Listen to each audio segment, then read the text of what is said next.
తెలంగాణ వ్యాప్తంగా కూడా ఉందన్న విషయం నాకంటే ఎక్కువ ప్రజలందరికీ కూడా తెలుసు. గ్రామాల్లో ఇవాళ అంతకుముందు అందినటువంటి అన్ని ఫలితాలు కూడా అందనటువంటి సందర్భాన్ని మనం చూస్తున్నాం.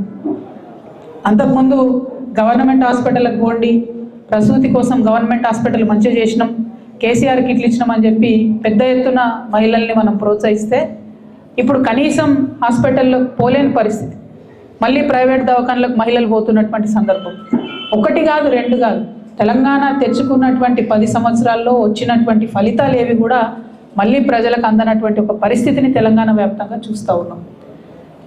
మరి దానికి ఎవరు బాధ్యులు, ఏంటిది, ఏం చేయాలి అనేటటువంటి ఒక ఆలోచన వచ్చినప్పుడు తెలంగాణ జాగృతి అనే సంస్థ పుట్టినప్పటి నుంచి కూడా తెలంగాణ ప్రజల కోసం పనిచేసినటువంటి సంస్థ. జాగృతి పెట్టినప్పటి నుంచి నేను బీఆర్ఎస్ పార్టీలో చేరి ఎంపీని అయ్యేంత వరకు కూడా తెలంగాణ జాగృతి కంప్లీట్గా ఇండిపెండెంట్గా పనిచేసిన విషయం మీ అందరికీ తెలుసు. ఒక ఆలోచన కూడా గౌరవనీయులు పెద్దలు కేసీఆర్ గారి దగ్గర నుంచి కానీ తీసుకోకుండా జాగృతి అనే సంస్థ మా పని మేము చేసుకుంటూ పోయినాం. నేను ఎప్పుడైతే బీఆర్ఎస్ పార్టీలో చేరినానో అప్పుడు పెద్దసారి ఫోటోను కూడా మన కార్యక్రమాల్లో పెట్టుకోవడం, ప్రభుత్వంలో చిత్తశుద్ధితో పనిచేయడం, ప్రభుత్వం చేస్తున్నటువంటి పనులు ప్రజల దగ్గరకు పోయేలా చేయడం, ప్రభుత్వ ఫలితాలు ఏమన్నా ప్రజలకు అందకపోతే అనుసంధానంగా నిలబడి ఆ పనులు అయ్యేటట్టు చేయడం, ఆ ఫలితాలు కింద వర్గాల వరకు చేరేటట్టు చేయడం, అట్లా మా పాత్ర మేము పోషించడం.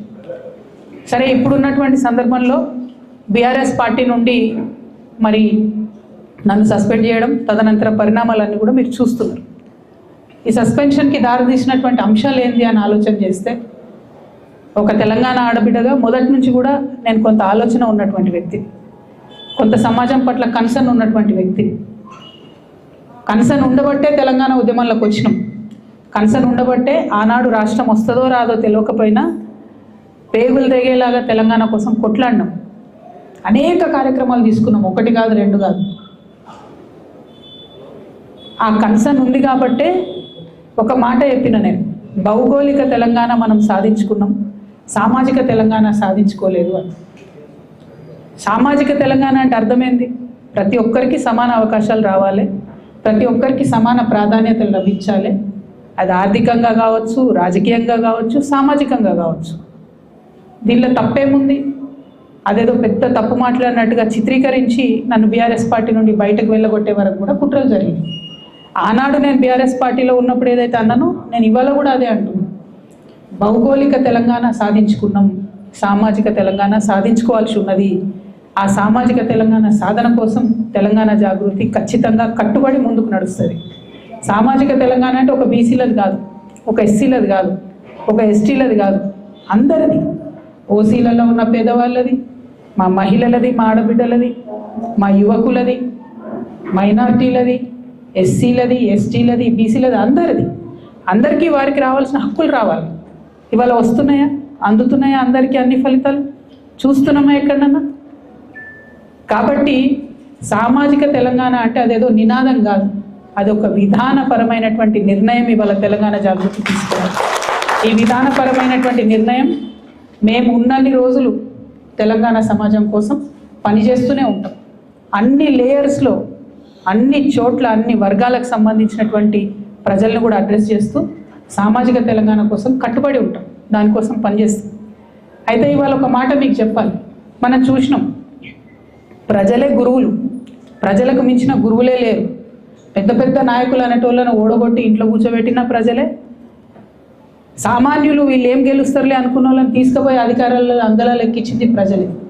అంటే అల్టిమేట్గా డెమోక్రసీలో, ప్రజాస్వామ్యంలో ప్రజలే గురువులు. కాబట్టి ఇవాళ తెలంగాణ జాగృతి నుండి మేము ప్రజల వద్దకే పోవాలనుకుంటున్నాం. ఇక్కడ హైదరాబాద్లో కూర్చొని అక్కడెక్కడనో అచ్చంపేటలో ఉన్న వాళ్ళ కష్టాలు మాట్లాడడం, ఇక్కడ హైదరాబాద్లో కూర్చొని అక్కడెక్కడనో ఆదిలాబాద్లో ఉన్న వాళ్ళ కష్టాలు మాట్లాడడం, ఇక్కడ హైదరాబాద్లో కూర్చొని అక్కడెక్కడనో భద్రాచలంలో ముంపు గ్రామాల గురించి మాట్లాడడం, ఇది సరిపోదు, ఇది కావాలి. ఎందుకంటే రాష్ట్ర రాజధానిలో సమస్యల పట్ల ప్రభుత్వాల యొక్క దృష్టిని ఆకర్షించాలి కాబట్టి ఇది కావాలి.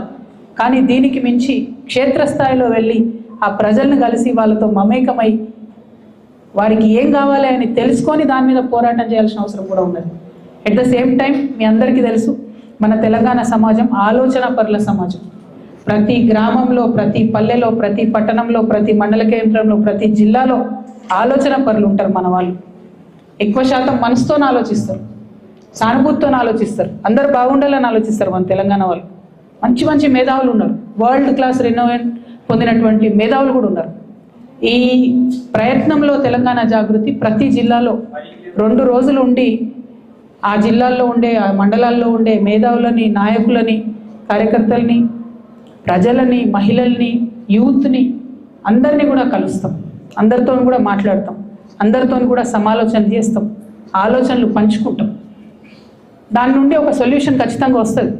సామాజిక తెలంగాణ కావాలి అని అంటే, అందరం సమృద్ధిగా ఉండేటటువంటి తెలంగాణ కావాలంటే, అందరికీ సమాన గౌరవం ఉండేటటువంటి తెలంగాణ కావాలంటే, అందరికీ సమాన అవకాశాలు వచ్చేటటువంటి తెలంగాణ కావాలంటే ఏం చేయాలి, ఎట్లా ముందుకు పోవాలి, ఎట్లా సాధ్యమవుతుంది? ఈ అంశాలు కేవలం హైదరాబాద్లో కూర్చొని చర్చిస్తే కావు. హైదరాబాద్లో ఉండే వాళ్ళతోనూ చర్చించాలి, ఊర్లలో ఉండే ప్రతి ఒక్కరిని కూడా కలుపుకొని చర్చించాలి. అల్టిమేట్గా ఫలితాలు ఎవరికి రావాలనుకుంటున్నాం? ఆయా గ్రామాల్లో ఉండేటటువంటి యువతకు ఫలితాలు రావాలి, ఆయా గ్రామాల్లో ఉండేటటువంటి మహిళలకు ఫలితాలు రావాలి, ఆయా గ్రామాల్లో ఉండేటటువంటి రైతులకు ఫలితాలు రావాలి. ఇవి రావాలి అంటే వాళ్ళ దగ్గరికి పోయి మనం ఆలోచన చేయాలి. దానికోసమే ఒక 4 నెలల యాత్రను తెలంగాణ జాగృతి నుండి చేపడతా ఉన్నాం. జాగృతి జనం బాట అనేటటువంటి పేరుతోని ఈ యాత్రను చేపడతా ఉన్నాం. ఈ జనం బాట కార్యక్రమంలో ప్రతి జిల్లాల్లో 2 రోజులు ఉంటాం. ఆ 2 రోజులు కూడా అక్కడ ప్రజలతో అందరితో మమేకం అవుతాం, మాట్లాడతాం. ఆ తర్వాత మీకు షెడ్యూల్ మొత్తం ఇవ్వడం జరుగుతుంది. ఇచ్చినటువంటి షెడ్యూల్ ప్రకారం ఆయా జిల్లాల్లో కార్యక్రమాలు ఉంటాయి.